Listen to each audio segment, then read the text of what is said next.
Five Nights at Freddy's 3 now have a chance to circulate amongst the gaming community. Much has been uncovered in the form of secrets that weren't intended to be discovered without intention, with many questions left unanswered in the past two games. Third installment offered us a conclusion to the current trilogy's more obvious questions. True to Scott's traits, however, we must proceed to look past what is presented up front and travel deeper into the darker meanings the game seeks to deliver. Today, we will be counting down the top 10 secrets of Fazbear Fright. Please ensure that you like this video if you do enjoy, and also subscribe to see any upcoming content we produce. Now, on with the video. Number 10. The minigames. These minigames become accessible on the various nights when playing Five Nights at Freddy's 3 by clicking on the child drawings present in some of the cameras. However, some minigames are only available on specific nights. At the end of each night, when you are introduced to the purposeful minigames where you are to control each of the four main mascots, you can proceed to ignore the purple Freddy's requests and head down to what appears to be West Hall, also known as the Clue Corridor. This corridor contains clues as to what minigames will become available and will aid you in discovering each and every one. Number 9. A good ending. If the player wishes to beat Five Nights at Freddy's 3 with that as the sole intent, they'll be presented with a bad ending. So, does this mean that there is a good ending? Yes, and it ties greatly in with the minigames available on each night. In sum, if you don't complete one of the minigames, you will not have any bonus items in the minigame that will follow after. When you eventually achieve the good ending, you are presented with the four most iconic animatronic heads. They appear empty, and the souls of the dead children appear to have been set free. Number 8. Springtrap's disturbing images. It is unknown what triggers these images, or if there is a certain night in particular in which it occurs. Many people have expressed seeing these images on separate nights. They contain quite graphic content of what we know to be the purple man inside the Springtrap suit. The head of the costume is being lifted, and we see what used to be a normal human inside. Nothing now but flesh being pierced by the mechanics of the costume. There are 3 known variations of this same predicament, and all from different angles. The duration of the image can change for different circumstances, and happens when you die, or when you start a new night. Number 7. The Springtrap poster. Little is known about this unique occurrence, so we can only be left to speculate. There does, however, occur some unique elements about this. The posters on the various walls drawn in this bubbly manner appear to show the animatronics from the Five Nights at Freddy's 1 establishment. With the Springtrap images also drawn in the same manner, we can assume he was set to appear also as an extra animatronic within the confinements. What's more peculiar is how the Springtrap posters only replace the posters of Freddy. While this may strictly be coincidence, it almost seems too peculiar that the main mascot would be covered up, allowing the Springtrap to take the spotlight. Number 6. The Paper Plate Doll in the Office. In Five Nights at Freddy's 2 and Party Room 4, we can see 3 paper plate dolls. Many people believe these to be Balloon Boy, Bonnie, and Freddy. Back in the second game, the supposedly Balloon Boy paper plate doll can appear in your office from time to time with no particular reasoning. In Five Nights at Freddy's 3, the paper plate that we originally speculated to be Springtrap in a previous video can pin itself to the wall above the box of old toy animatronics. Like in the second game, this has no reasoning or game. However, why would this paper plate in particular pin to your office wall? Could the theory of this being based on Springtrap hold any truth? Number 5. The Cupcake. The cupcake has always been a recurring object in this game. It most certainly ensures it is recognised by us. Under very rare circumstances, the cupcake will appear to the right of your desk, where it will proceed to stare deeply at you. This seems very reminiscent of what the cupcake also did that was featured on your desk in Five Nights at Freddy's 1. Another secret Easter egg can rarely occur also, featuring the poster of Toy Bonnie in Cam 04 changing to the cupcake in its original form, or a golden cupcake. If the cupcake has had a golden counterpart of it drawn, can we assume this is a large hint as to something we've missed about it? Only time will tell. Number 4. Green shirt, blue jeans. In the minigame, Mangle's Quest, we play as Mangle reassembling ourselves whilst trying to avoid the grasp of a man running backwards and forwards frantically who dissembles you if caught.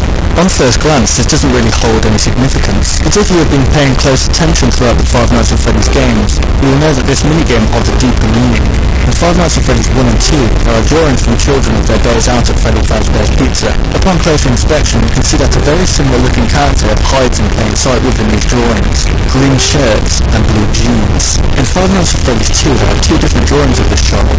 One with Chica with a love heart overhead showing love, and another of the child with Mangle holding up the eye of the animatronic, like it's a trophy. In Five Nights at Freddy's 1, the child appears again, but this time with Bonnie popping out from the gift box. We know the child has aged, as we can see hair has developed. As we know in the third game, we see the same green shirt person. Does this character hold some significance within the storyline? Or was this simply something Scott thrown in to see how observant we all are? Number 3. Mangle is not a phantom. While we can indeed see the Mangle's head clean within the box of animatronic parts to the left of your office, we must regard something the Fangate says in Night 1. We think could be authentic, then again it might just be another crappy cosplay. We must also consider something else. Once we beat Night 5, we are able to access the Extras menu, where we can see the various images of Springtrap and all of the other Phantom characters. So, where's the Mangle? Based on the fact that the Mangle can physically alter the audio and cause intense static, is it safe to assume it still remains in its physical and operational manner? With the Mangle's exclusion from the Phantom characters, it seems almost too appropriate and deliberate. Number 2. What's with the puppet?